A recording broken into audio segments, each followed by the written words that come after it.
ನಮಸ್ಕಾರ ಸ್ನೇಹಿತರೆ. ನೀವೆಂದಾದರೂ ಯೋಚಿಸಿದ್ದೀರಾ, ಕೆಲವರು ಮಾತ್ರ ಯಾಕೆ ಜೀವನದಲ್ಲಿ ಅಂದುಕೊಂಡಿದ್ದಕ್ಕಿಂತ ದೊಡ್ಡ ಮಟ್ಟದ ಯಶಸ್ಸನ್ನು ಸಾಧಿಸುತ್ತಾರೆ? ಅವರು ನಮ್ಮಂತೆಯೇ ಸಾಮಾನ್ಯರಾಗಿದ್ದರೂ ಅವರ ಸಾಧನೆಗಳು ಮಾತ್ರ ಅಸಾಮಾನ್ಯವಾಗಿರುತ್ತವೆ. ಇದಕ್ಕೆ ಕಾರಣ ಅವರ ಅದೃಷ್ಟವೋ ಅಥವಾ ಅವರಲ್ಲಿರುವ ಯಾವುದೋ ಮಾಂತ್ರಿಕ ಶಕ್ತಿಯೋ ಅಲ್ಲ, ಬದಲಾಗಿ ಅವರ ಆಲೋಚನಾ ವಿಧಾನ. ಹೌದು, ನಿಮ್ಮ ಆಲೋಚನೆಗಳ ಗಾತ್ರವೇ ನಿಮ್ಮ ಯಶಸ್ಸಿನ ಗಾತ್ರವನ್ನು ನಿರ್ಧರಿಸುತ್ತದೆ. ನಿಮ್ಮ ನೆಚ್ಚಿನ ಕನ್ನಡ ಬುಕ್ಸ್ ನಾಲೆಡ್ಜ್ ಚಾನೆಲ್ಗೆ ನಿಮ್ಮೆಲ್ಲರಿಗೂ ಆತ್ಮೀಯ ಸ್ವಾಗತ. ಇಂದು ನಾವು ಡೇವಿಡ್ ಜೆ ಶ್ವಾರ್ಟ್ಜ್ ಅವರು ಬರೆದಿರುವ ಪ್ರಪಂಚದಾದ್ಯಂತ ಲಕ್ಷಾಂತರ ಜನರ ಜೀವನದ ದಿಕ್ಕನ್ನೇ ಬದಲಾಯಿಸಿರುವ ಅದ್ಭುತ ಪುಸ್ತಕ the magic of thinking big ಪುಸ್ತಕದ ಸಾರಾಂಶವನ್ನು ಕೇಳಲಿದ್ದೇವೆ. ಸ್ನೇಹಿತರೆ, ಈ ಪುಸ್ತಕದಲ್ಲಿರುವ ಪ್ರತಿಯೊಂದು ವಿಷಯವೂ ನಮ್ಮ ಜೀವನಕ್ಕೆ ಅತ್ಯಂತ ಅಮೂಲ್ಯವಾಗಿದೆ. ಒಂದೇ ವಿಡಿಯೋದಲ್ಲಿ ಸಂಪೂರ್ಣ ಪುಸ್ತಕವನ್ನು ವಿವರಿಸಿದರೆ ವಿಡಿಯೋ ತುಂಬಾ ಉದ್ದವಾಗುತ್ತದೆ ಮತ್ತು ನಿಮಗೂ ಕೇಳಲು ಆಯಾಸವಾಗಬಹುದು. ಆದ್ದರಿಂದ ಪ್ರತಿಯೊಂದು ಅಧ್ಯಾಯವೂ ನಿಮಗೆ ಸ್ಪಷ್ಟವಾಗಿ ಅರ್ಥವಾಗಲಿ ಎಂಬ ಉದ್ದೇಶದಿಂದ ನಾವು ಈ ಪುಸ್ತಕದ ಸಾರಾಂಶವನ್ನು 2 ಭಾಗಗಳಲ್ಲಿ ನಿಮ್ಮ ಮುಂದಿಡುತ್ತಿದ್ದೇವೆ. ಇಂದು ನಾವು ಮೊದಲನೇ ಭಾಗವನ್ನು ನೋಡಲಿದ್ದೇವೆ. ಎರಡನೇ ಭಾಗದ ಲಿಂಕನ್ನು ಈ ವಿಡಿಯೋದ ಕೆಳಗಿರುವ ಡಿಸ್ಕ್ರಿಪ್ಷನ್ ಬಾಕ್ಸ್ ಮತ್ತು ಕಮೆಂಟ್ ಬಾಕ್ಸ್ನಲ್ಲಿ ಪಿನ್ ಮಾಡಲಾಗಿದೆ. ಈ ವಿಡಿಯೋ ನೋಡಿದ ನಂತರ ತಪ್ಪದೇ ಆ ಲಿಂಕ್ ಮೇಲೆ ಕ್ಲಿಕ್ ಮಾಡಿ ಎರಡನೇ ಭಾಗವನ್ನು ಕೂಡ ವೀಕ್ಷಿಸಿ. ಸ್ನೇಹಿತರೆ, ಜಗತ್ತಿನ ಅತ್ಯುತ್ತಮ ಪುಸ್ತಕಗಳ ಜ್ಞಾನವನ್ನು ನಮ್ಮ ಕನ್ನಡ ಭಾಷೆಯಲ್ಲಿಯೇ ನಿಮಗೆ ತಲುಪಿಸಲು ನಾವು ಸಾಕಷ್ಟು ಶ್ರಮಿಸುತ್ತೇವೆ. ನಮ್ಮ ಈ ಶ್ರಮ ಮತ್ತು ಪ್ರಯತ್ನ ನಿಮಗೆ ಇಷ್ಟವಾಗುತ್ತಿದ್ದರೆ ದಯವಿಟ್ಟು ಈಗಲೇ ಈ ವಿಡಿಯೋವನ್ನು ಒಂದು ಲೈಕ್ ಮಾಡಿ, ನಿಮ್ಮ ಸ್ನೇಹಿತರು ಮತ್ತು ಕುಟುಂಬದವರೊಂದಿಗೆ ಇದನ್ನು ಶೇರ್ ಮಾಡಿ. ಅವರಿಗೂ ಜೀವನದಲ್ಲಿ ದೊಡ್ಡದಾಗಿ ಯೋಚಿಸಲು ಪ್ರೇರಣೆ ನೀಡಿ. ನೀವಿನ್ನೂ ನಮ್ಮ ಚಾನೆಲ್ಗೆ ಸಬ್ಸ್ಕ್ರೈಬ್ ಆಗಿಲ್ಲ ಅಂದರೆ ಈಗಲೇ ಸಬ್ಸ್ಕ್ರೈಬ್ ಮಾಡಿಕೊಳ್ಳಿ ಮತ್ತು ಪಕ್ಕದಲ್ಲಿರುವ ಬೆಲ್ ಐಕಾನ್ ಒತ್ತಿ. ಇದರಿಂದ ನಾವು ಹಾಕುವ ಪ್ರತಿಯೊಂದು ಜ್ಞಾನವರ್ಧಕ ವಿಡಿಯೋ ಮೊದಲು ನಿಮಗೆ ತಲುಪುತ್ತದೆ. ಬನ್ನಿ, ಇನ್ನೇಕೆ ತಡ, ದೊಡ್ಡದಾಗಿ ಯೋಚಿಸುವ ಮ್ಯಾಜಿಕ್ ಅನ್ನು ಶುರು ಮಾಡೋಣ. ಅಧ್ಯಾಯ 1. ನೀವು ಯಶಸ್ವಿಯಾಗಬಲ್ಲಿರಿ ಎಂದು ನಂಬಿ, ಆಗ ನೀವು ಖಂಡಿತ ಯಶಸ್ವಿಯಾಗುತ್ತೀರಿ. ಸ್ನೇಹಿತರೆ, ಯಶಸ್ಸು ಎನ್ನುವುದು ಯಾವುದೇ ಪವಾಡವಲ್ಲ ಅಥವಾ ಅದು ಕೇವಲ ಅದೃಷ್ಟವಂತರಿಗೆ ಮಾತ್ರ ಒಲಿಯುವ ವರವಲ್ಲ. ಪ್ರತಿಯೊಬ್ಬ ಯಶಸ್ವಿ ವ್ಯಕ್ತಿಯ ಹಿಂದೆಯೂ ಇರುವ ಅತಿದೊಡ್ಡ ಶಕ್ತಿ ಎಂದರೆ ನಂಬಿಕೆ. ನಾನು ಇದನ್ನು ಸಾಧಿಸಬಲ್ಲೆ ಎಂಬ ಬಲವಾದ ನಂಬಿಕೆ. ಲೇಖಕರಾದ ಡೇವಿಡ್ ಜೆ ಶ್ವಾರ್ಟ್ಜ್ ಅವರು ಹೇಳುವಂತೆ, ನಿಮ್ಮ ನಂಬಿಕೆಯ ಗಾತ್ರವೇ ನಿಮ್ಮ ಯಶಸ್ಸಿನ ಗಾತ್ರವನ್ನು ನಿರ್ಧರಿಸುತ್ತದೆ. ನೀವು ಯಾವುದಾದರೂ ಒಂದು ಕೆಲಸವನ್ನು ಮಾಡಲು ಸಾಧ್ಯವಿದೆ ಎಂದು ನಂಬಿದಾಗ ನಿಮ್ಮ ಮೆದುಳು ಆ ಕೆಲಸವನ್ನು ಹೇಗೆ ಮಾಡಬಹುದು ಎಂಬುದನ್ನು ಹುಡುಕಲು ಪ್ರಾರಂಭಿಸುತ್ತದೆ. ನಂಬಿಕೆ ಎನ್ನುವುದು ಕೇವಲ ಒಂದು ಆಲೋಚನೆಯಲ್ಲ, ಅದು ನಿಮ್ಮ ಒಳಗಿನ ಶಕ್ತಿಯನ್ನು, ನಿಮ್ಮ ಸಾಮರ್ಥ್ಯವನ್ನು ಜಾಗೃತಗೊಳಿಸುವ ಒಂದು ಸ್ವಿಚ್ ಇದ್ದ ಹಾಗೆ. ಆದರೆ ಅದೇ ನೀವು ಇದು ನನ್ನಿಂದ ಸಾಧ್ಯವಿಲ್ಲ ಎಂದು ಅಂದುಕೊಂಡರೆ ನಿಮ್ಮ ಮೆದುಳು ಅದು ಯಾಕೆ ಸಾಧ್ಯವಿಲ್ಲ ಎಂಬುದಕ್ಕೆ ನೂರಾರು ನೆಪಗಳನ್ನು ಹುಡುಕಿ ನಿಮ್ಮ ಮುಂದಿಡುತ್ತದೆ. ಬಹಳಷ್ಟು ಜನ ಜೀವನದಲ್ಲಿ ಯಾಕೆ ಸೋಲುತ್ತಾರೆ ಗೊತ್ತೇ? ಏಕೆಂದರೆ ಅವರಿಗೆ ತಮ್ಮ ಮೇಲೆಯೇ ನಂಬಿಕೆ ಇರುವುದಿಲ್ಲ. ಅವರು ಯಾವಾಗಲೂ ತಾವು ಎಷ್ಟು ದುರ್ಬಲರು, ತಮ್ಮಿಂದ ಏನೂ ಸಾಧ್ಯವಿಲ್ಲ, ತಮಗೆ ಅದೃಷ್ಟವಿಲ್ಲ ಎಂದು ಯೋಚಿಸುತ್ತಿರುತ್ತಾರೆ. ಈ ನಕಾರಾತ್ಮಕ ಯೋಚನೆಗಳು ಅವರನ್ನು ಸದಾ ಹಿಂದಕ್ಕೆ ಎಳೆಯುತ್ತವೆ. ಅಸಾಧ್ಯ ಎನ್ನುವುದು ಕೇವಲ ನಿಮ್ಮ ಮನಸ್ಸಿನ ಭ್ರಮೆಯಷ್ಟೇ. ಯಾರು ದೊಡ್ಡದಾಗಿ ಯೋಚಿಸುತ್ತಾರೋ, ಯಾರು ತಮ್ಮ ಗುರಿಯನ್ನು ತಲುಪುವ ಬಗ್ಗೆ ಅಚಲವಾದ ವಿಶ್ವಾಸವನ್ನು ಹೊಂದಿರುತ್ತಾರೋ ಅವರು ಮಾತ್ರ ಜೀವನದಲ್ಲಿ ದೊಡ್ಡ ಮಟ್ಟದ ಸಾಧನೆ ಮಾಡುತ್ತಾರೆ. ಇದನ್ನು ಅರ್ಥಮಾಡಿಕೊಳ್ಳಲು ಲೇಖಕರು ನಮ್ಮ ಮನಸ್ಸನ್ನು ಒಂದು ಕಾರ್ಖಾನೆಗೆ ಹೋಲಿಸುತ್ತಾರೆ. ನಮ್ಮ ಮನಸ್ಸು ಎಂಬ ಕಾರ್ಖಾನೆಯಲ್ಲಿ ಪ್ರತಿದಿನ ಸಾವಿರಾರು ಆಲೋಚನೆಗಳು ಉತ್ಪಾದನೆಯಾಗುತ್ತವೆ. ಈ ಕಾರ್ಖಾನೆಯಲ್ಲಿ 2 ಮೇಲ್ವಿಚಾರಕರಿರುತ್ತಾರೆ. ಒಬ್ಬರ ಹೆಸರು ಗೆಲುವು, ಮತ್ತೊಬ್ಬರ ಹೆಸರು ಸೋಲು. ನೀವು ಯಾವಾಗ ನಾನು ಗೆಲ್ಲುತ್ತೇನೆ, ನನಗೆ ಈ ಕೆಲಸ ಮಾಡಲು ಸಾಧ್ಯವಿದೆ ಎಂದು ಪಾಸಿಟಿವ್ ಆಗಿ ಯೋಚಿಸುತ್ತೀರೋ, ಆಗ ಗೆಲುವು ಎಂಬ ಮೇಲ್ವಿಚಾರಕ ಕೆಲಸ ಶುರು ಮಾಡುತ್ತಾನೆ ಮತ್ತು ನೀವು ಹೇಗೆ ಗೆಲ್ಲಬಹುದು ಎಂಬ ದಾರಿಗಳನ್ನು ಹುಡುಕಿಕೊಡುತ್ತಾನೆ. ಅದೇ ನೀವು ಅಯ್ಯೋ ಇದು ನನ್ನಿಂದ ಆಗಲ್ಲ, ನಾನು ಸೋತು ಬಿಡುತ್ತೇನೆ ಎಂದು ನೆಗೆಟಿವ್ ಆಗಿ ಯೋಚಿಸಿದರೆ ಸೋಲು ಎಂಬ ಮೇಲ್ವಿಚಾರಕ ಕೆಲಸ ಶುರು ಮಾಡುತ್ತಾನೆ. ಅವನು ನೀವು ಯಾಕೆ ಸೋಲುತ್ತೀರಿ ಎಂಬುದಕ್ಕೆ ಸಾವಿರಾರು ಕಾರಣಗಳನ್ನು ಸೃಷ್ಟಿಸುತ್ತಾನೆ. ಹಾಗಾಗಿ ನೀವು ಯಾವ ಮೇಲ್ವಿಚಾರಕನಿಗೆ ಕೆಲಸ ಕೊಡುತ್ತೀರಿ ಎಂಬುದು ನಿಮ್ಮ ಕೈಯಲ್ಲೇ ಇದೆ. ಹಾಗಾದರೆ ನಮ್ಮಲ್ಲಿ ಈ ಬಲವಾದ ನಂಬಿಕೆಯನ್ನು ಬೆಳೆಸಿಕೊಳ್ಳುವುದು ಹೇಗೆ? ಲೇಖಕರು ಇದಕ್ಕೆ 3 ಪ್ರಮುಖ ಸೂತ್ರಗಳನ್ನು ನೀಡಿದ್ದಾರೆ. ಮೊದಲನೇದು, ಯಾವಾಗಲೂ ಯಶಸ್ಸಿನ ಬಗ್ಗೆಯೇ ಯೋಚಿಸಿ, ಸೋಲಿನ ಬಗ್ಗೆ ಅಲ್ಲ. ನಿಮ್ಮ ಕಚೇರಿಯಲ್ಲಿ ಅಥವಾ ಮನೆಯಲ್ಲಿ ಯಾವುದೇ ಹೊಸ ಜವಾಬ್ದಾರಿ ಎದುರಾದಾಗ ನಾನು ಖಂಡಿತ ಗೆಲ್ಲುತ್ತೇನೆ ಎಂದು ಯೋಚಿಸಿ. ನನ್ನಿಂದ ಆಗುವುದಿಲ್ಲ, ನಾನು ಸೋಲಬಹುದು ಎಂಬ ಯೋಚನೆಗಳಿಗೆ ಜಾಗ ಕೊಡಬೇಡಿ. ನಾನು ಉತ್ತಮವಾಗಿ ಕೆಲಸ ಮಾಡಬಲ್ಲೆ ಎಂಬ ಯೋಚನೆ ನಿಮ್ಮ ಮನಸ್ಸನ್ನು ಆಳಲಿ. ಎರಡನೇದು, ನೀವು ಅಂದುಕೊಂಡಿರುವುದಕ್ಕಿಂತ ನೀವು ಹೆಚ್ಚು ಸಮರ್ಥರು ಮತ್ತು ಬುದ್ಧಿವಂತರು ಎಂದು ನಿಮಗೆ ನೀವೇ ಪದೇ ಪದೇ ನೆನಪಿಸಿಕೊಳ್ಳಿ. ಯಶಸ್ವಿ ಜನರೇನು ಆಕಾಶದಿಂದ ಇಳಿದು ಬಂದವರಲ್ಲ. ಅವರಿಗೂ ನಿಮ್ಮಂತೆಯೇ 2 ಕೈ, 2 ಕಾಲು ಮತ್ತು ಮಿದುಳು ಇರುತ್ತದೆ. ಅವರಿಗೂ ಮತ್ತು ಸಾಮಾನ್ಯ ಜನರಿಗೂ ಇರುವ ಒಂದೇ ಒಂದು ವ್ಯತ್ಯಾಸವೆಂದರೆ ಯಶಸ್ವಿ ಜನರು ತಮ್ಮ ಸಾಮರ್ಥ್ಯವನ್ನು ನಂಬುತ್ತಾರೆ. ಅವರು ತಮ್ಮ ಮೇಲೆ ಅಪಾರವಾದ ಗೌರವ ಮತ್ತು ವಿಶ್ವಾಸವನ್ನು ಇಟ್ಟುಕೊಂಡಿರುತ್ತಾರೆ. ಮೂರನೇದು, ದೊಡ್ಡದಾಗಿ ನಂಬಿ. ನಿಮ್ಮ ಗುರಿಗಳು ಎಷ್ಟು ದೊಡ್ಡದಾಗಿರುತ್ತವೆಯೋ ನಿಮ್ಮ ಯಶಸ್ಸು ಕೂಡ ಅಷ್ಟೇ ದೊಡ್ಡದಾಗಿರುತ್ತದೆ.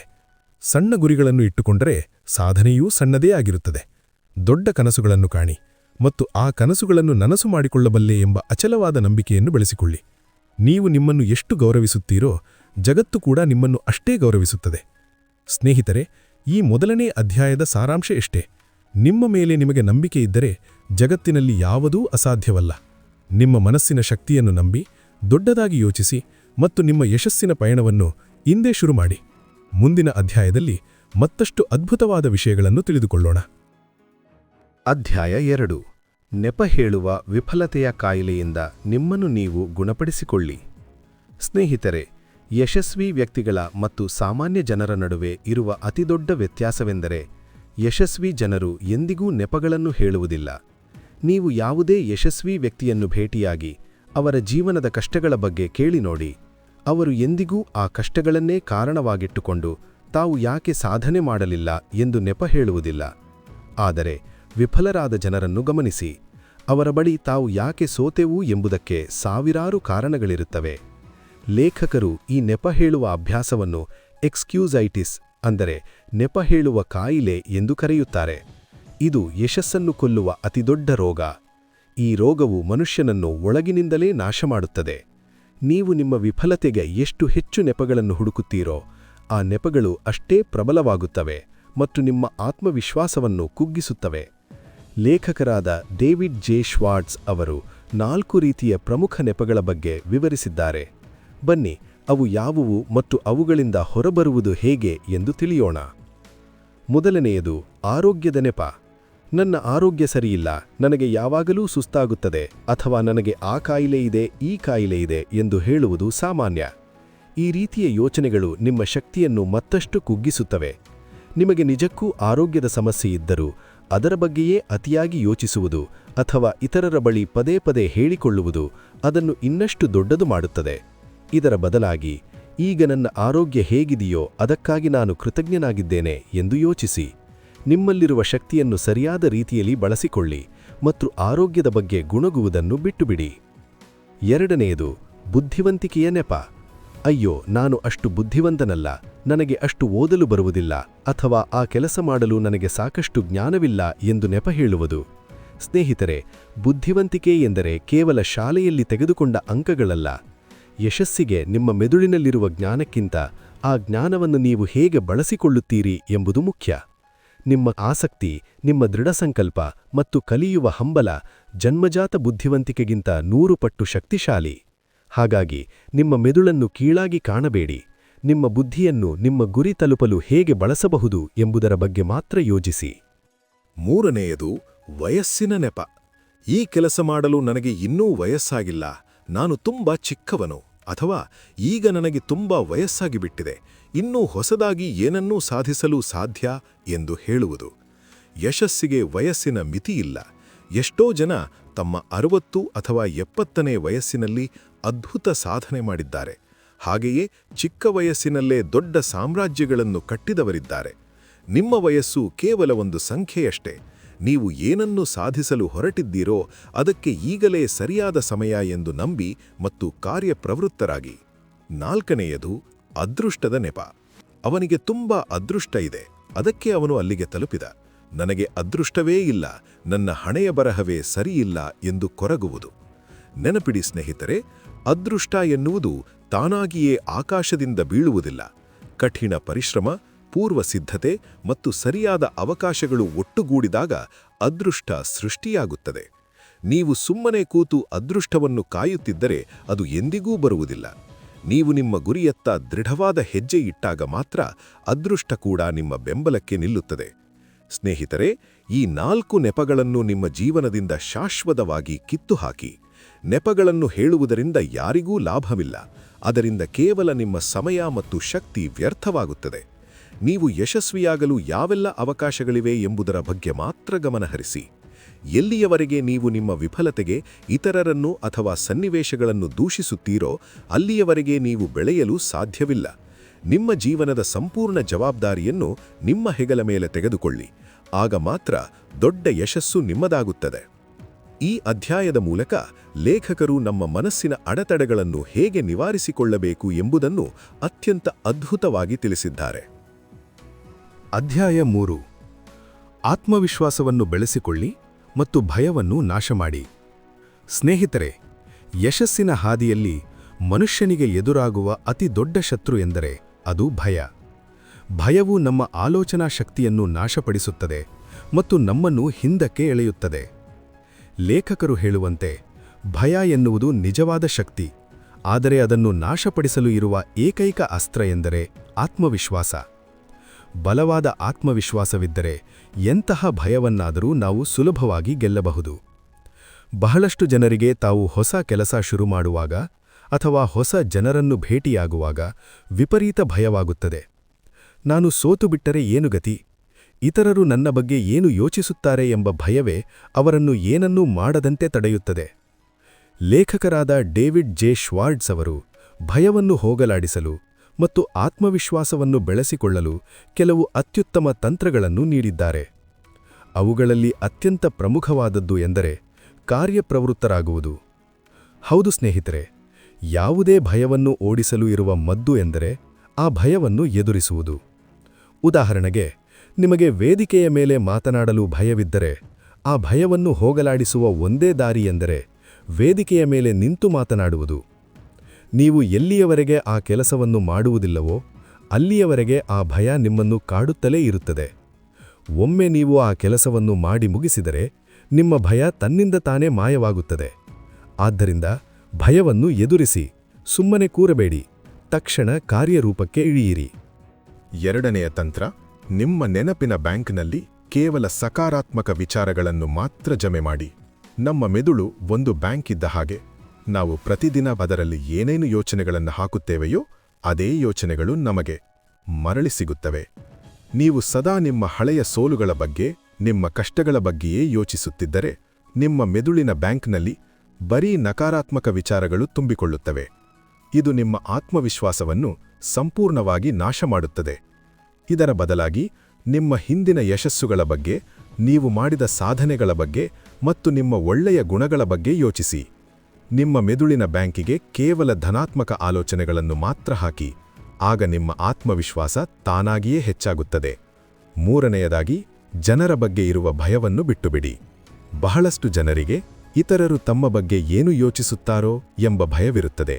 ಆದರೆ ನೆನಪಿಡಿ ಸ್ನೇಹಿತರೆ, ನಿಮ್ಮ ಎದುರಿಗಿರುವ ವ್ಯಕ್ತಿಯೂ ಕೂಡ ನಿಮ್ಮಂತೆಯೇ ಒಬ್ಬ ಸಾಮಾನ್ಯ ಮನುಷ್ಯ. ಅವರಿಗೂ ನಿಮ್ಮಂತೆಯೇ ಆಸೆ, ಕಷ್ಟ, ದುಃಖಗಳಿರುತ್ತವೆ. ಹಾಗಾಗಿ ಯಾರನ್ನು ನೋಡಿಯೂ ಅತಿಯಾಗಿ ಭಯಪಡುವ ಅಗತ್ಯವಿಲ್ಲ. ಪ್ರತಿಯೊಬ್ಬರನ್ನೂ ಸಮಾನವಾಗಿ ಕಾಣಿ. ಎಲ್ಲರ ಜೊತೆಗೂ ಧೈರ್ಯವಾಗಿ ಕಣ್ಣಲ್ಲಿ ಕಣ್ಣಿಟ್ಟು ಮಾತನಾಡಿ.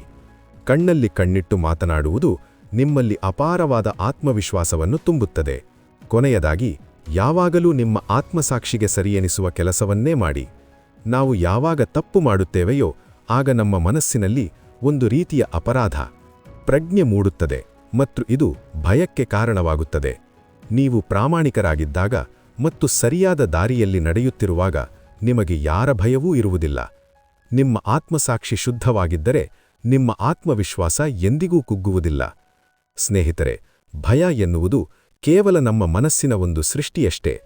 ನಿರಂತರವಾಗಿ ಆತ್ಮವಿಶ್ವಾಸವನ್ನು ಬೆಳೆಸಿಕೊಳ್ಳುವ ಮೂಲಕ ನಾವು ಯಾವುದೇ ರೀತಿಯ ಭಯವನ್ನು ಜಯಿಸಬಹುದು. ನಿಮ್ಮ ಮೇಲೆ ನೀವು ಸಂಪೂರ್ಣ ನಂಬಿಕೆಯಿಡಿ, ಧೈರ್ಯವಾಗಿ ಮುನ್ನುಗ್ಗಿ. ನಿಮಗೆ ಈ ಅಧ್ಯಾಯದ ಮಾಹಿತಿ ಇಷ್ಟವಾಗಿದ್ದರೆ ದಯವಿಟ್ಟು ಈಗಲೇ ಈ ವಿಡಿಯೋವನ್ನು ಲೈಕ್ ಮಾಡಿ, ನಿಮ್ಮ ಅನಿಸಿಕೆಯನ್ನು ಕಮೆಂಟ್ ಮಾಡಿ ಮತ್ತು ನಮ್ಮ ಚಾನೆಲ್ಗೆ ತಪ್ಪದೇ ಸಬ್ಸ್ಕ್ರೈಬ್ ಆಗಿ. ಅಧ್ಯಾಯ 4.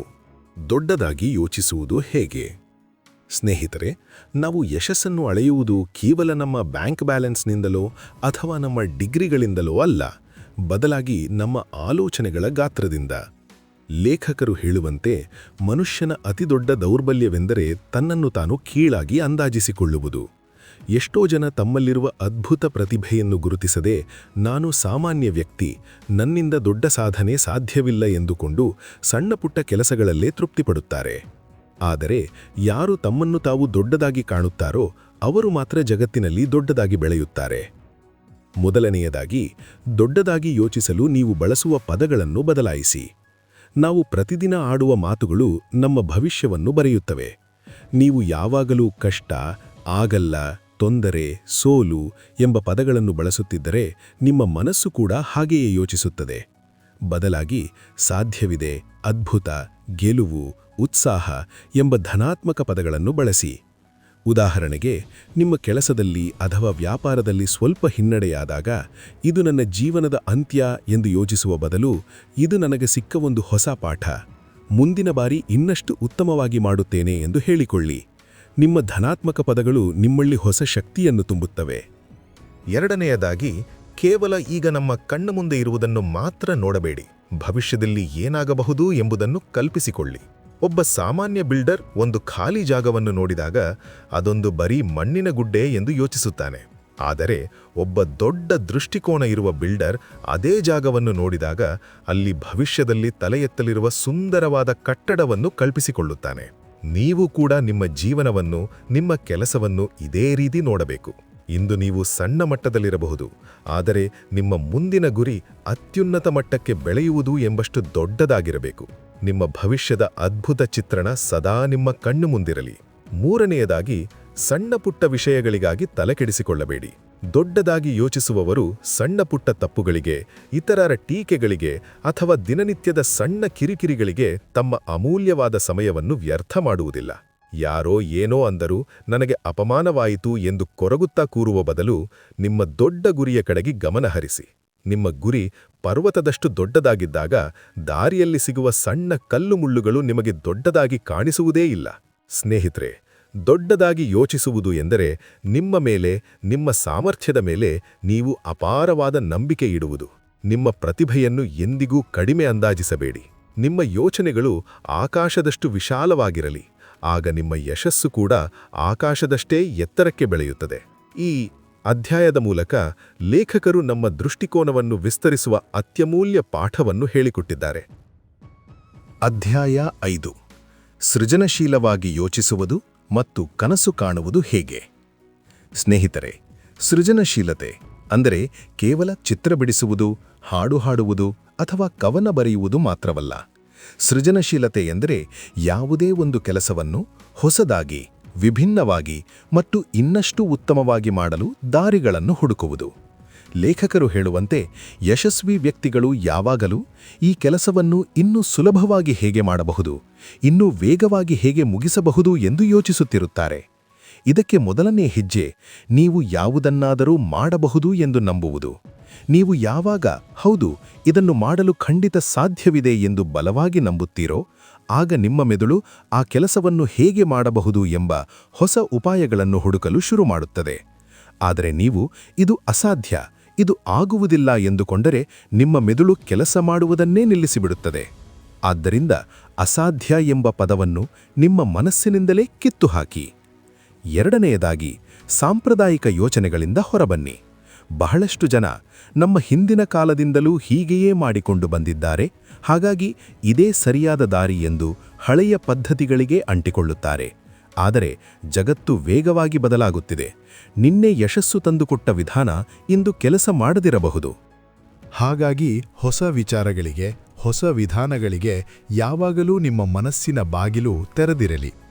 ಹೊಸಬರನ್ನು ಭೇಟಿಯಾಗಿ ಹೊಸ ವಿಷಯಗಳನ್ನು ಕಲಿಯಿರಿ. ಇದರಿಂದ ನಿಮ್ಮ ಮೆದುಳಿಗೆ ಹೊಸ ಆಹಾರ ಸಿಗುತ್ತದೆ ಮತ್ತು ಹೊಸ ಯೋಚನೆಗಳು ಹುಟ್ಟುತ್ತವೆ. ಮೂರನೆಯದಾಗಿ, ಪ್ರತಿದಿನ ನಿಮ್ಮನ್ನು ನೀವು 2 ಪ್ರಮುಖ ಪ್ರಶ್ನೆಗಳನ್ನು ಕೇಳಿಕೊಳ್ಳಿ. ಮೊದಲನೆಯ ಪ್ರಶ್ನೆ, ನಾನು ಇವತ್ತು ಮಾಡುವ ಕೆಲಸವನ್ನು ನಿನ್ನೆಗಿಂತ ಇನ್ನಷ್ಟು ಉತ್ತಮವಾಗಿ ಹೇಗೆ ಮಾಡಬಲ್ಲೆ? ಮತ್ತು ಎರಡನೆಯ ಪ್ರಶ್ನೆ, ನಾನು ಇವತ್ತು ನಿನ್ನೆಗಿಂತ ಇನ್ನಷ್ಟು ಹೆಚ್ಚು ಕೆಲಸವನ್ನು ಹೇಗೆ ಮಾಡಬಲ್ಲೆ? ನೀವು ಈ ಪ್ರಶ್ನೆಗಳನ್ನು ಕೇಳಿಕೊಂಡಾಗ ನಿಮ್ಮ ಮೆದುಳು ತಾನಾಗಿಯೇ ಅದಕ್ಕೆ ಉತ್ತರಗಳನ್ನು ಹುಡುಕುತ್ತದೆ. ಇದು ನಿಮ್ಮ ಸಾಮರ್ಥ್ಯವನ್ನು ದಿನದಿಂದ ದಿನಕ್ಕೆ ಹೆಚ್ಚಿಸುತ್ತಾ ಹೋಗುತ್ತದೆ. 4ನೆಯದಾಗಿ, ಇತರರನ್ನು ಕೇಳುವ ಮತ್ತು ಅವರು ಹೇಳುವುದನ್ನು ಗಮನವಿಟ್ಟು ಆಲಿಸುವ ಅಭ್ಯಾಸವನ್ನು ರೂಢಿಸಿಕೊಳ್ಳಿ. ಒಬ್ಬನೇ ವ್ಯಕ್ತಿ ಎಲ್ಲವನ್ನೂ ತಿಳಿದಿರಲು ಸಾಧ್ಯವಿಲ್ಲ. ಯಶಸ್ವಿ ನಾಯಕರು ಯಾವಾಗಲೂ ಇತರರ ಅಭಿಪ್ರಾಯಗಳನ್ನು ಕೇಳುತ್ತಾರೆ. ಇತರರು ಮಾತನಾಡುವಾಗ ಮಧ್ಯದಲ್ಲಿ ಮಾತನಾಡದೆ ಸಂಪೂರ್ಣವಾಗಿ ಕೇಳಿಸಿಕೊಳ್ಳಿ. ಇದು ಕೇವಲ ನಿಮ್ಮ ಜ್ಞಾನವನ್ನು ಹೆಚ್ಚಿಸುವುದು ಮಾತ್ರವಲ್ಲ, ಇತರರಿಗೂ ನಿಮ್ಮ ಬಗ್ಗೆ ಗೌರವ ಮೂಡುವಂತೆ ಮಾಡುತ್ತದೆ. ಸ್ನೇಹಿತರೆ, ದೊಡ್ಡದಾಗಿ ಬೆಳೆಯಲು ಸೃಜನಶೀಲ ಕನಸುಗಳು ಅತ್ಯಂತ ಅವಶ್ಯಕ. ನಿಮ್ಮ ಕೆಲಸದಲ್ಲಿ, ನಿಮ್ಮ ವ್ಯಾಪಾರದಲ್ಲಿ ಅಥವಾ ನಿಮ್ಮ ದೈನಂದಿನ ಜೀವನದಲ್ಲಿ ಸಣ್ಣಪುಟ್ಟ ಬದಲಾವಣೆಗಳನ್ನು ಮಾಡುತ್ತಾ ಹೊಸ ದಾರಿಗಳನ್ನು ಹುಡುಕುತ್ತಾ ಸಾಗಿದರೆ ಯಶಸ್ಸು ಖಂಡಿತ ನಿಮ್ಮದಾಗುತ್ತದೆ. ಅಧ್ಯಾಯ 6. ನೀವು ಏನನ್ನು ಯೋಚಿಸುತ್ತೀರೋ ಅದೇ ನೀವಾಗಿದ್ದೀರಿ. ಸ್ನೇಹಿತರೆ, ಇತರರು ನಿಮ್ಮ ಬಗ್ಗೆ ಏನು ಯೋಚಿಸುತ್ತಾರೆ ಎನ್ನುವುದು ನೀವು ನಿಮ್ಮ ಬಗ್ಗೆ ಏನು ಯೋಚಿಸುತ್ತೀರಿ ಎಂಬುದರ ಮೇಲೆ ನಿಂತಿರುತ್ತದೆ. ಲೇಖಕರಿಲ್ಲಿ ಒಂದು ಅದ್ಭುತವಾದ ಮಾತನ್ನು ಹೇಳುತ್ತಾರೆ. ಇತರರು ನಿಮ್ಮನ್ನು ಗೌರವಿಸಬೇಕು ಎಂದರೆ ಮೊದಲು ನೀವು ನಿಮ್ಮನ್ನು ಗೌರವಿಸಿಕೊಳ್ಳಬೇಕು. ನೀವು ನಿಮ್ಮನ್ನು ಒಬ್ಬ ಸಾಮಾನ್ಯ ವ್ಯಕ್ತಿ, ನನಗೇನೂ ಅಷ್ಟು ಪ್ರಾಮುಖ್ಯತೆಯಿಲ್ಲ ಎಂದು ಭಾವಿಸಿದರೆ ಇತರರೂ ಕೂಡ ನಿಮ್ಮನ್ನು ಹಾಗೆಯೇ ನೋಡುತ್ತಾರೆ. ಆದರೆ ನೀವು ನಿಮ್ಮನ್ನು ಅತ್ಯಂತ ಬೆಲೆಬಾಳುವ ಮತ್ತು ಪ್ರಮುಖ ವ್ಯಕ್ತಿ ಎಂದು ನಂಬಿದರೆ ಜಗತ್ತು ಕೂಡ ನಿಮ್ಮನ್ನು ಅದೇ ದೃಷ್ಟಿಯಿಂದ ನೋಡುತ್ತದೆ. ನಿಮ್ಮ ಮೌಲ್ಯವನ್ನು ನೀವೇ ನಿರ್ಧರಿಸಬೇಕು ಹೊರತು ಬೇರೆಯವರಲ್ಲ. ಇದನ್ನು ಅಳವಡಿಸಿಕೊಳ್ಳಲು ಲೇಖಕರು ಕೆಲವು ಅದ್ಭುತವಾದ ವಿಧಾನಗಳನ್ನು ನೀಡಿದ್ದಾರೆ. ಮೊದಲನೆಯದಾಗಿ, ನೀವು ಕಾಣುವ ರೀತಿಯನ್ನು ಬದಲಾಯಿಸಿಕೊಳ್ಳಿ. ನಿಮ್ಮ ಉಡುಪು ನಿಮ್ಮ ಬಗ್ಗೆ ಬಹಳಷ್ಟು ಹೇಳುತ್ತದೆ. ನೀವು ಧರಿಸುವ ಬಟ್ಟೆಗಳು ನಿಮ್ಮ ಆತ್ಮವಿಶ್ವಾಸವನ್ನು ಹೆಚ್ಚಿಸುತ್ತವೆ. ನಿಮಗೆ ನೀವೇ ಎಷ್ಟು ಗೌರವ ಕೊಡುತ್ತೀರಿ ಎನ್ನುವುದು ನೀವು ಇತರರ ಮುಂದೆ ಹೇಗೆ ಕಾಣಿಸಿಕೊಳ್ಳುತ್ತೀರಿ ಎಂಬುದರಲ್ಲಿ ಅಡಗಿದೆ. ನೀವು ಯಾವಾಗಲೂ ಅಚ್ಚುಕಟ್ಟಾಗಿ ಮತ್ತು ಉತ್ತಮವಾಗಿ ಕಾಣಿಸಿಕೊಂಡಾಗ ನಿಮ್ಮ ಒಳಗಿನ ಯೋಚನೆಗಳೂ ಕೂಡ ಧನಾತ್ಮಕವಾಗಿ ಬದಲಾಗುತ್ತವೆ. ಉತ್ತಮ ಉಡುಪು ನಿಮ್ಮ ಬೆಲೆಯನ್ನೂ ಹೆಚ್ಚಿಸುತ್ತದೆ. 2ನೆಯದಾಗಿ, ನಿಮ್ಮ ಕೆಲಸವನ್ನು ಶ್ರೇಷ್ಠವೆಂದು ಭಾವಿಸಿ. ನೀವು ಯಾವುದೇ ಕೆಲಸ ಮಾಡುತ್ತಿರಲಿ, ಅದು ಎಷ್ಟೇ ಚಿಕ್ಕದಿರಲಿ, ಅದು ಅತ್ಯಂತ ಪ್ರಮುಖವಾದ ಕೆಲಸ ಎಂದು ನಂಬಿ. ನಿಮ್ಮ ಕೆಲಸದ ಬಗ್ಗೆ ನಿಮಗೆ ಹೆಮ್ಮೆಯಿದ್ದಾಗ ನೀವು ಅದನ್ನು ಇನ್ನಷ್ಟು ಉತ್ಸಾಹದಿಂದ ಮತ್ತು ಶ್ರದ್ಧೆಯಿಂದ ಮಾಡುತ್ತೀರಿ. ನೀವು ನಿಮ್ಮ ಕೆಲಸವನ್ನು ಗೌರವಿಸಿದಾಗ ಇತರರು ಕೂಡ ನಿಮ್ಮನ್ನು ಮತ್ತು ನಿಮ್ಮ ವೃತ್ತಿಯನ್ನು ಗೌರವಿಸಲು ಪ್ರಾರಂಭಿಸುತ್ತಾರೆ. 3ನೆಯದಾಗಿ, ಪ್ರತಿದಿನ ನಿಮಗೆ ನೀವೇ ಪ್ರೇರಣೆ ನೀಡಿಕೊಳ್ಳಿ. ಪ್ರತಿದಿನ ಬೆಳಿಗ್ಗೆ ಎದ್ದ ತಕ್ಷಣ ಕನ್ನಡಿಯ ಮುಂದೆ ನಿಂತು, ನಾನು ಒಬ್ಬ ಸಮರ್ಥ ವ್ಯಕ್ತಿ, ನಾನು ಇವತ್ತು ಅತ್ಯುತ್ತಮವಾಗಿ ಕೆಲಸ ಮಾಡುತ್ತೇನೆ, ನನ್ನಿಂದ ದೊಡ್ಡ ಸಾಧನೆ ಮಾಡಲು ಸಾಧ್ಯವಿದೆ ಎಂದು ನಿಮಗೆ ನೀವೇ ಹೇಳಿಕೊಳ್ಳಿ. ಇದು ನಿಮ್ಮ ಮೆದುಳಿಗೆ ಒಂದು ಪಾಸಿಟಿವ್ ಸಂದೇಶವನ್ನು ರವಾನಿಸುತ್ತದೆ ಮತ್ತು ಇಡೀ ದಿನ ನಿಮ್ಮನ್ನು ಉತ್ಸಾಹದಿಂದ ಇರುವಂತೆ ಮಾಡುತ್ತದೆ. ನಿಮ್ಮ ಬಗ್ಗೆ ನೀವೇ ಮಾಡುವ ಗುಣಗಾನ ನಿಮ್ಮ ಆಂತರಿಕ ಶಕ್ತಿಯನ್ನು ಜಾಗೃತಗೊಳಿಸುತ್ತದೆ. 4ನೆಯದಾಗಿ, ನಿಮ್ಮ ಆಲೋಚನೆಗಳನ್ನು ಮೇಲ್ದರ್ಜೆಗೇರಿಸಿ. ಯಾವುದೇ ಸನ್ನಿವೇಶದಲ್ಲಿ ಒಬ್ಬ ಪ್ರಮುಖ ಮತ್ತು ಯಶಸ್ವಿ ವ್ಯಕ್ತಿ ಈ ಜಾಗದಲ್ಲಿದ್ದರೆ ಹೇಗೆ ಯೋಚಿಸುತ್ತಿದ್ದ ಎಂದು ನಿಮ್ಮನ್ನೇ ಕೇಳಿಕೊಳ್ಳಿ. ಸಣ್ಣಪುಟ್ಟ ಜಗಳಗಳಿಗೆ, ಚಾಡಿ ಮಾತುಗಳಿಗೆ ನಿಮ್ಮ ಸಮಯವನ್ನು ವ್ಯರ್ಥ ಮಾಡಬೇಡಿ. ದೊಡ್ಡ ಮನಸ್ಸಿನಿಂದ ಯೋಚಿಸಿ. ನೀವು ಎದುರಿಸುವ ಪ್ರತಿಯೊಂದು ಸಮಸ್ಯೆಯನ್ನು ಒಬ್ಬ ನಾಯಕನ ದೃಷ್ಟಿಕೋನದಿಂದ ನೋಡಿ ಪರಿಹರಿಸಿ. ನಿಮ್ಮ ಆಲೋಚನೆಗಳೇ ನಿಮ್ಮ ಭವಿಷ್ಯದ ಅಡಿಪಾಯ. ಸ್ನೇಹಿತರೆ, ನೆನಪಿಡಿ, ನೀವು ಎಷ್ಟು ದೊಡ್ಡವರು ಎನ್ನುವುದು ನಿಮ್ಮ ಆಲೋಚನೆಗಳ ಗಾತ್ರದ ಮೇಲೆ ನಿರ್ಧಾರವಾಗುತ್ತದೆ. ನಿಮ್ಮ ಬಗ್ಗೆ ನೀವು ಎಂದಿಗೂ ಕೀಳಾಗಿ ಯೋಚಿಸಬೇಡಿ. ನೀವು ಒಬ್ಬ ಅದ್ಭುತ ವ್ಯಕ್ತಿ ಎಂದು ನಂಬಿ ಮತ್ತು ಜಗತ್ತಿಗೆ ಅದನ್ನು ಸಾಧಿಸಿ ತೋರಿಸಿ. ಸ್ನೇಹಿತರೆ, ಇಲ್ಲಿಗೆ the magic of thinking big ಪುಸ್ತಕದ ಮೊದಲ ಭಾಗ ಮುಕ್ತಾಯವಾಗುತ್ತದೆ. ಇದು ಕೇವಲ ಒಂದು ಅದ್ಭುತ ಪಯಣದ ಆರಂಭವಷ್ಟೇ. ನಾವು ನಮ್ಮ ಮನಸ್ಸನ್ನು ಹೇಗೆ ಸಿದ್ಧಪಡಿಸಿಕೊಳ್ಳಬೇಕು, ನಮ್ಮೊಳಗಿನ ಭಯವನ್ನು ಹೇಗೆ ಓಡಿಸಬೇಕು ಮತ್ತು ನಮ್ಮ ಮೇಲೆ ನಾವು ಹೇಗೆ ನಂಬಿಕೆ ಇಡಬೇಕು ಎಂಬುದನ್ನು ಈ ಮೊದಲ 6 ಅಧ್ಯಾಯಗಳಲ್ಲಿ ಕಲಿತೆವು. ಆದರೆ ಕೇವಲ ಯೋಚನೆ ಮಾಡಿದರೆ ಮಾತ್ರ ಯಶಸ್ಸು ಸಿಗುವುದಿಲ್ಲ. ಈ ಅದ್ಭುತ ಆಲೋಚನೆಗಳನ್ನು ನಿಜ ಜೀವನದಲ್ಲಿ ಕಾರ್ಯರೂಪಕ್ಕೆ ತರುವುದು ಹೇಗೆ, ಇತರರೊಂದಿಗೆ ಬೆರೆಯುವ ಕಲೆ ಯಾವುದು, ಸೋಲು ಎದುರಾದಾಗ ಅದನ್ನು ಗೆಲುವನ್ನಾಗಿ ಬದಲಾಯಿಸುವುದು ಹೇಗೆ ಮತ್ತು ಒಬ್ಬ ನೈಜ ನಾಯಕನಾಗಿ ಬೆಳೆಯುವುದು ಹೇಗೆ ಎಂಬ ಅಸಲಿ ರಹಸ್ಯಗಳು ಈ ಪುಸ್ತಕದ 2ನೇ ಭಾಗದಲ್ಲಿ ಅಡಗಿವೆ. ಆ ರಹಸ್ಯಗಳನ್ನು ತಿಳಿದುಕೊಳ್ಳದೆ ಈ ಪುಸ್ತಕದ ಜ್ಞಾನ ಸಂಪೂರ್ಣವಾಗುವುದಿಲ್ಲ. ಆದ್ದರಿಂದ ದಯವಿಟ್ಟು 2ನೇ ಭಾಗವನ್ನು ಮಿಸ್ ಮಾಡಿಕೊಳ್ಳಬೇಡಿ. ಇದೇ ವಿಡಿಯೋದ ಕೆಳಗಿರುವ ಡಿಸ್ಕ್ರಿಪ್ಷನ್ ಬಾಕ್ಸ್ ಮತ್ತು ಕಮೆಂಟ್ ಬಾಕ್ಸ್ನಲ್ಲಿ 2ನೇ ಭಾಗದ ಲಿಂಕ್ ಅನ್ನು ನೀಡಲಾಗಿದೆ. ಈಗಲೇ ಆ ಲಿಂಕ್ ಮೇಲೆ ಕ್ಲಿಕ್ ಮಾಡಿ ಮುಂದಿನ 7 ಅಧ್ಯಾಯಗಳ ಅದ್ಭುತ ಜ್ಞಾನವನ್ನು ಪಡೆದುಕೊಳ್ಳಿ. ನಿಮ್ಮ ಈ ನೆಚ್ಚಿನ ಕನ್ನಡ ಬುಕ್ಸ್ ನಾಲೆಡ್ಜ್ ಚಾನೆಲ್ನ ಮುಖ್ಯ ಉದ್ದೇಶವೇ ಜಗತ್ತಿನ ಅತ್ಯುತ್ತಮ ಪುಸ್ತಕಗಳ ಜ್ಞಾನವನ್ನು ನಮ್ಮ ಹೆಮ್ಮೆಯ ಕನ್ನಡ ಭಾಷೆಯಲ್ಲಿಯೇ ಪ್ರತಿಯೊಬ್ಬರಿಗೂ ತಲುಪಿಸುವುದು. ನಮ್ಮ ಈ ಪ್ರಾಮಾಣಿಕ ಪ್ರಯತ್ನ ನಿಮಗೆ ಸ್ಫೂರ್ತಿ ನೀಡುತ್ತಿದ್ದರೆ ದಯವಿಟ್ಟು ಈ ವಿಡಿಯೋವನ್ನು ಈಗಲೇ ಲೈಕ್ ಮಾಡಿ, ನಿಮ್ಮ ಅನಿಸಿಕೆಗಳನ್ನು ಕಮೆಂಟ್ ಮಾಡಿ ಹಾಗೂ ನಿಮ್ಮ ಸ್ನೇಹಿತರು ಮತ್ತು ಕುಟುಂಬದವರೊಂದಿಗೆ ಶೇರ್ ಮಾಡುವ ಮೂಲಕ ಅವರಿಗೂ ದೊಡ್ಡದಾಗಿ ಯೋಚಿಸಲು ಪ್ರೇರಣೆ ನೀಡಿ. ನಮ್ಮ ಚಾನೆಲ್ಗೆ ಸಬ್ಸ್ಕ್ರೈಬ್ ಆಗಿಲ್ಲ ಅಂದ್ರೆ ಈಗಲೇ ಸಬ್ಸ್ಕ್ರೈಬ್ ಮಾಡಿಕೊಳ್ಳಿ ಮತ್ತು ಬೆಲ್ ಐಕಾನ್ ಒತ್ತಿ. ಬನ್ನಿ, 2ನೇ ಭಾಗದಲ್ಲಿ ಮತ್ತಷ್ಟು ಅದ್ಭುತ ವಿಷಯಗಳೊಂದಿಗೆ ಸಿಗೋಣ. ನಿಮ್ಮ ಆಲೋಚನೆಗಳೇ ನಿಮ್ಮ ಅತಿ ದೊಡ್ಡ ಆಸ್ತಿ. ದೊಡ್ಡದಾಗಿ ಯೋಚಿಸಿ, ದೊಡ್ಡ ಮಟ್ಟದ ಯಶಸ್ಸನ್ನು ಸಾಧಿಸಿ. ನಮಸ್ಕಾರ.